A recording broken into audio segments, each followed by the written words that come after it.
Let us look at a story of hatred converting to immense amount of love. Nobody in Caldwell Creek talked about the Harrell-Westbrook arrangement out loud.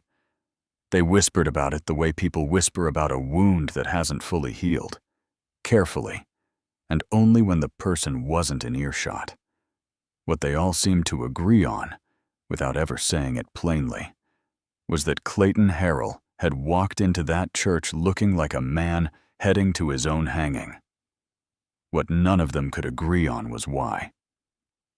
By the following spring, he started walking a little differently. Clayton was 31 years old and had spent the better part of a decade building the Harrell Ranch back from nothing.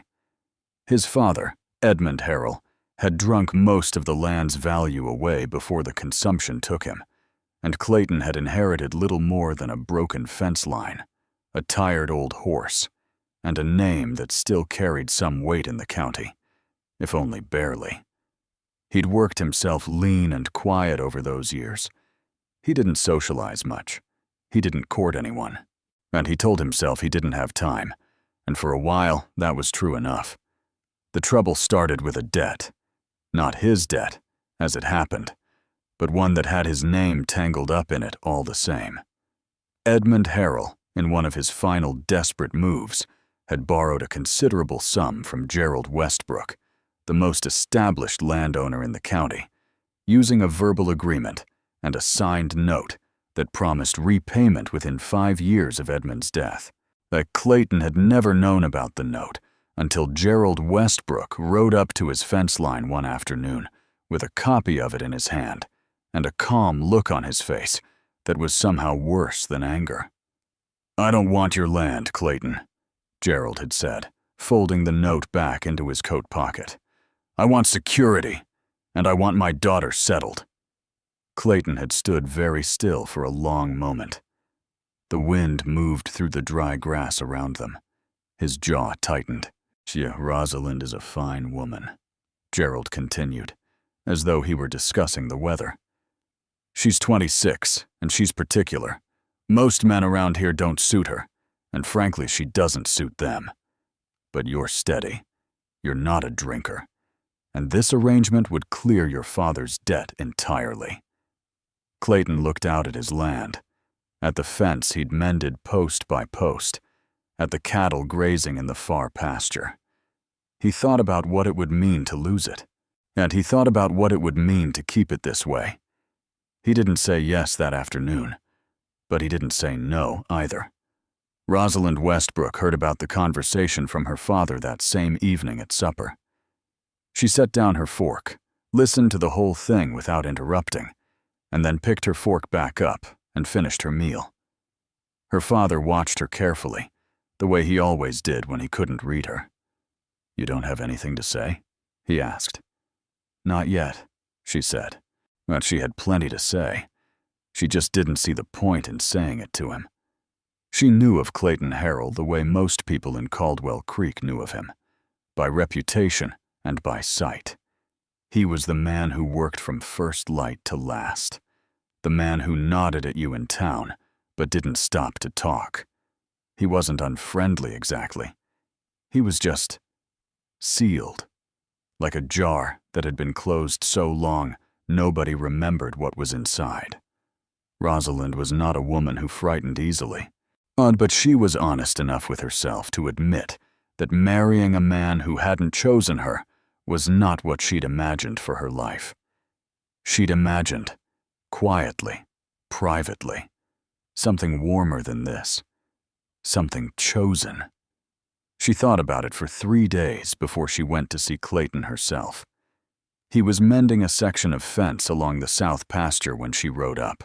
He straightened slowly when he saw her, pulling off one work glove and then the other. He looked at her the way you look at something you're not sure how to categorize. "Miss Westbrook," he said. "Mr. Harrell." She dismounted without waiting for help and stood a few feet from him in the afternoon dust. "I want to be straightforward with you." "All right," he said. "I don't want a husband who resents me," she said. "And I don't imagine you want a wife who makes your life harder than it already is." So if we're going to do this, and it seems like we might be, I think we should at least be honest with each other from the start." Clayton looked at her for a long moment. Something shifted behind his eyes.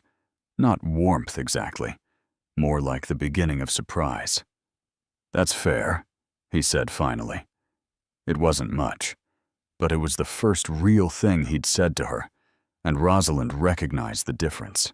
And they were married 6 weeks later on a Tuesday morning, with 12 people in attendance. Clayton said his vows in a steady voice with his jaw set and his eyes forward. Rose said hers quietly, looking directly at him. He didn't look back. Not yet. The first few weeks of marriage were polite in the way that a cold morning is polite. Not unpleasant exactly, just not warm. Clayton had given Rosalind the larger of the 2 bedrooms in the ranch house and moved his own things into the smaller one without discussion. She hadn't asked him to. He hadn't explained it. It was simply done, and she understood it for what it was. A man drawing a boundary the only way he knew how, quietly and with his hands instead of his words. She didn't push against it. The house itself was clean, but sparse. That Clayton had never had reason to make it comfortable beyond what function required. There were no curtains on the windows. The table had 2 chairs, but only one of them had ever been used regularly. She could tell by the way the legs had worn into the floorboards. The kitchen had everything necessary and nothing extra. Rosalind didn't rearrange things the first week. She watched instead. She was good at that.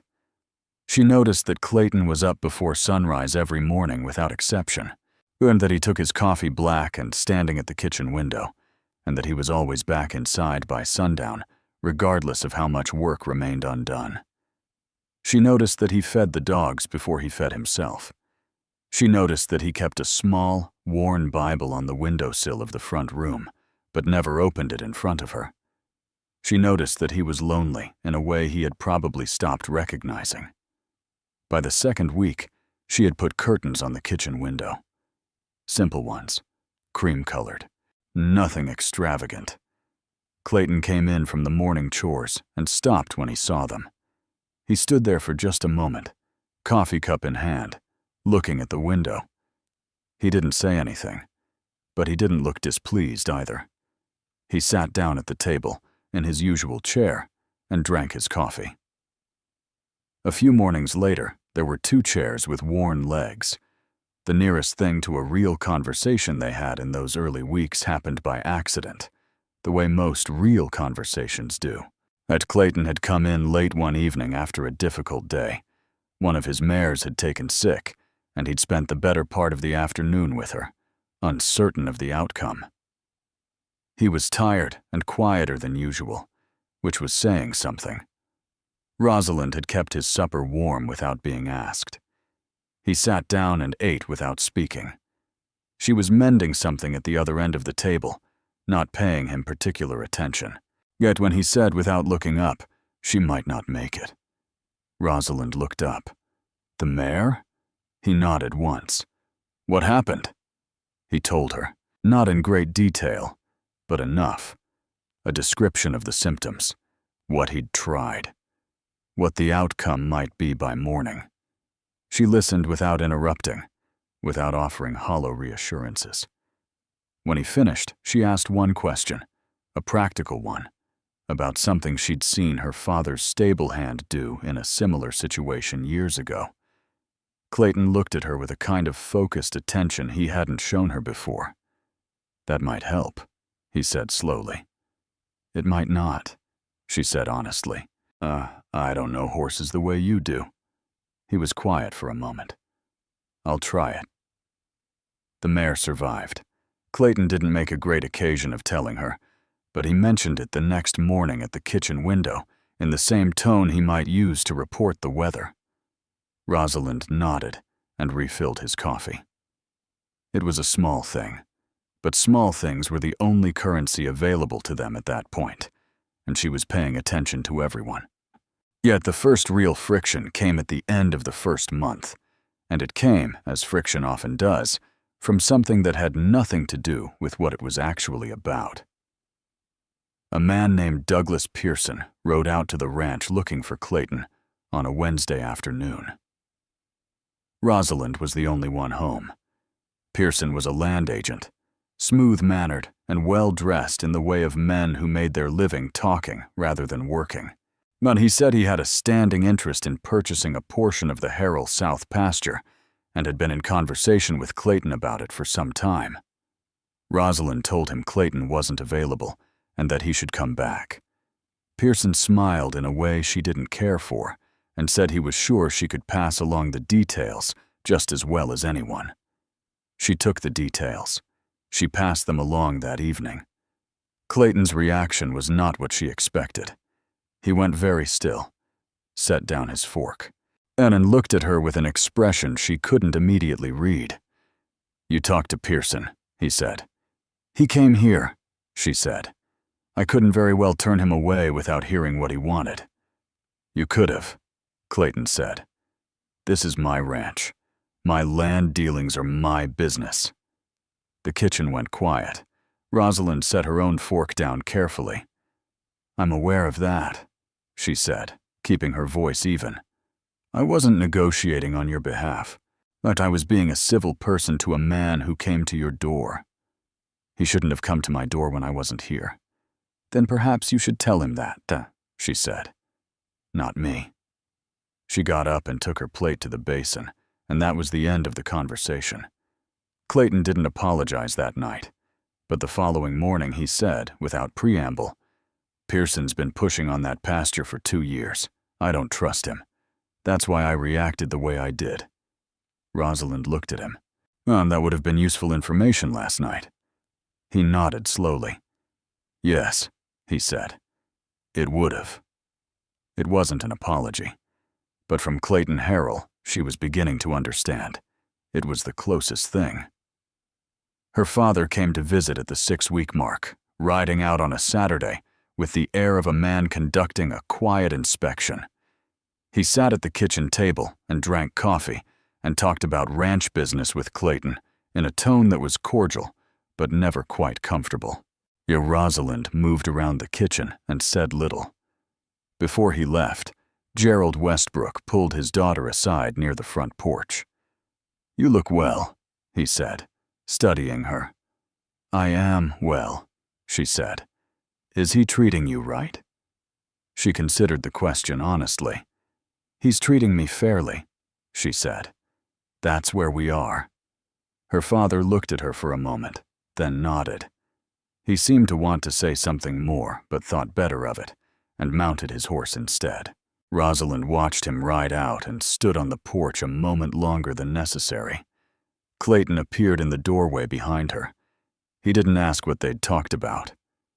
But later that evening, he did something he hadn't done before. He sat in the front room after supper instead of going straight to his room.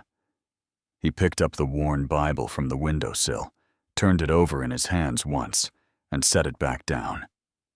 Then he looked at Rosalind, who was reading in the chair across the room.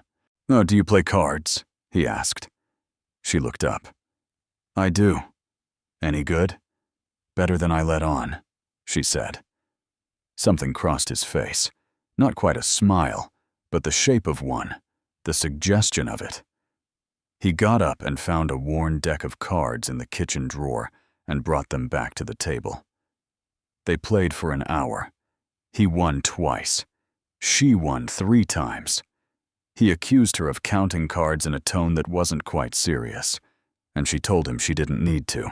And he looked at her across the table with that same focused attention she'd seen the night of the sick mare. This time, he held it a little longer before looking away. Rosalind gathered the cards and said goodnight and went to her room. She sat on the edge of her bed in the dark for a moment before lying down. She wasn't sure what was happening between them, but something was. Something slow and unannounced, the way a season changes, not all at once, but undeniably. And she closed her eyes and let herself wonder, just for a moment, where it might lead. Winter came to Caldwell Creek the way it always did, without much warning, and with a particular kind of cold that settled into the bones of old houses and older men alike. The Harrell Ranch felt it early. The wind found every gap in the walls. The water trough froze before sunrise most mornings, and the days shortened until there was barely enough light to finish the necessary work before dark pulled everything closed. Clayton worked harder in winter than any other season. Rosalind had come to understand that about him. That stillness made him uneasy, that he needed the weight of effort the way some men needed drink. He wasn't running from anything exactly. He just didn't know how to be still without feeling like something was slipping. Since she had stopped trying to figure him out and started simply watching him live. There was a difference, she'd discovered. Figuring a person out meant looking for conclusions. Watching them live meant letting the picture form on its own. And the picture forming was not what she had expected when she'd ridden up to that fence line 6 months ago. The moment that changed something permanent between them happened on a Thursday evening in late November, and it began with nothing more dramatic than a broken stovepipe. The connector had rusted through, and the kitchen filled with smoke before either of them realized what was happening. Clayton was up on a chair trying to assess the damage, his face turned up toward the ceiling, when Rosalind climbed up beside him on the same chair to hold the lantern closer to where he was working. They were standing closer than they had ever stood, and she could feel the cold still coming off his coat from being outside. He worked in silence for a moment, and then said quietly, "Hold it a little to the left." She adjusted the lantern. Their hands were inches apart. "I can fix this tonight," he said. "It'll take a while." "I'll stay up," she said. He glanced at her briefly. Not a long look, just a check, the way you glance at something to confirm it's still there. Then he went back to work. She stayed up. She made coffee and brought him a cup without being asked, and sat at the table while he worked, and they talked in the loose, unhurried way of people who have run out of reasons to be formal with each other. He told her about the winter his father had let the pipes freeze, and how he'd spent 2 weeks hauling water from the creek by hand at 14 years old. She told him about the winter she'd spent 3 months nursing her mother through a fever that the doctor hadn't expected her to survive. She survived, Rosalind said. "Clearly," Clayton said, from up on the chair. "You get that from her? The stubborn part?" She looked up at him. "What stubborn part?" He gave her a look that was unmistakably dry. "The part where you don't quit." She was quiet for a moment. Then she said, "Yes, I think I do." He finished the repair just past midnight. Yet he climbed down from the chair and tested the pipe and stood back and looked at it, with the particular satisfaction of a man who fixes things with his hands. Then he looked at her. "Thank you," he said, "for staying up." "You would have managed without me," she said. "Probably," he agreed. And then, after a pause, "But it was better with you here." He said it simply, without apparent awareness of what it meant. Yet he picked up his coffee cup and drank the last of it and set it in the basin, and said goodnight. Rosalind sat at the table for a long moment after his door closed, her hands wrapped around her own cup, looking at nothing in particular. It was better with you here. She made herself not read too much into it, but she kept it, the way you keep a small, smooth stone you find on a path, not because it's valuable, just because something made you pick it up. Christmas came and went quietly. Clayton had ridden into town and come back with a small package wrapped in brown paper that he'd left on the kitchen table without ceremony or explanation. Inside was a pair of good leather gloves, well made and clearly not inexpensive. Rosalind had looked at them for a long moment before putting them on. They fit perfectly. She had gotten him something too, a new Bible, the same size as the worn one on the windowsill, but with clean pages and a proper binding. That she'd left it beside his coffee cup on Christmas morning. He'd picked it up and turned it over carefully, the way he handled things he valued. "You noticed the old one," he said. It's held together with hope, she said. He almost smiled. The shape was fully there this time, unmistakable at the corners of his mouth. He set the new Bible on the windowsill next to the old one and left them both there, side by side. She never asked why he kept both. She thought she understood. But the real test came in January. Clayton had ridden out early on a morning that had started cold and turned dangerous, one of those winter days on the frontier that shifts without warning from manageable to life-threatening. By early afternoon, the temperature had dropped severely, and the wind had picked up into something serious. 2 of his ranch hands came back in without him, having lost track of him in the conditions while checking the far north fence line. But Rosalind stood on the porch and looked at the sky and felt something cold move through her that had nothing to do with the weather. She didn't panic. Panic was loud and useless. Instead, she went inside, put on her heaviest coat and the leather gloves Clayton had given her at Christmas, and told the ranch hand named Albert to saddle 2 horses. Albert looked at her with the uncertainty of a man who wasn't sure whose authority to follow. "Now please," she said. Her voice was steady. They rode out together into the gray afternoon, following the fence line north. The wind was brutal, and the light was flat and wrong, the kind of light that makes distances deceptive. Albert called out periodically. Rosalind watched the ground for tracks and found them. Clayton's horse, moving in an irregular pattern that told her something had happened. They found him 1.5 miles out. His horse had thrown a shoe on frozen ground and stumbled, and Clayton had come down hard. He was on his feet when they reached him, but moving carefully. One hand pressed to his side, at his face drawn in a way she had never seen it.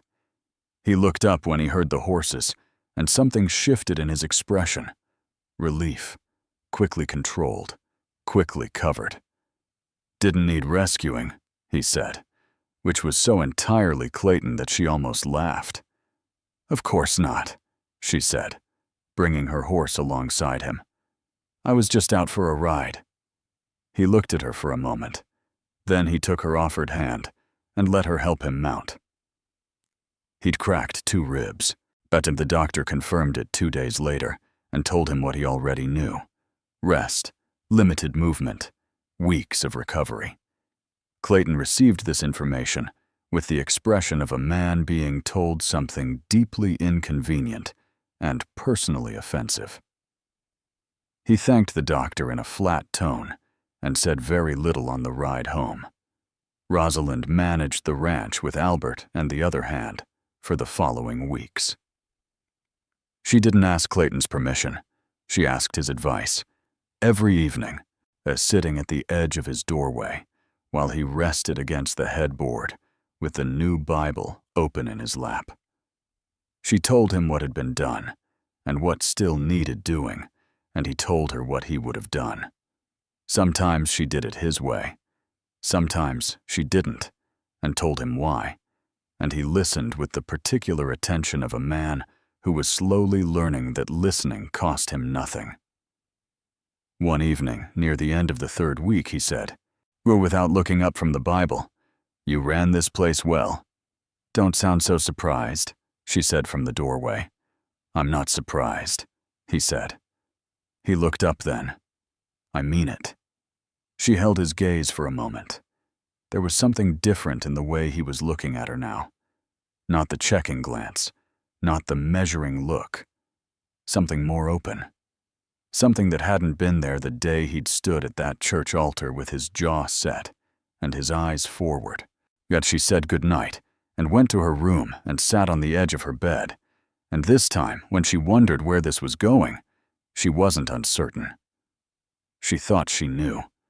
She thought he was getting there too, slowly, in the way of a man who had been sealed up so long he'd forgotten he could open. But he was getting there. And Rosalind Westbrook, Rosalind Harrell, she reminded herself, was patient enough to wait. She had always known that the best things arrived quietly.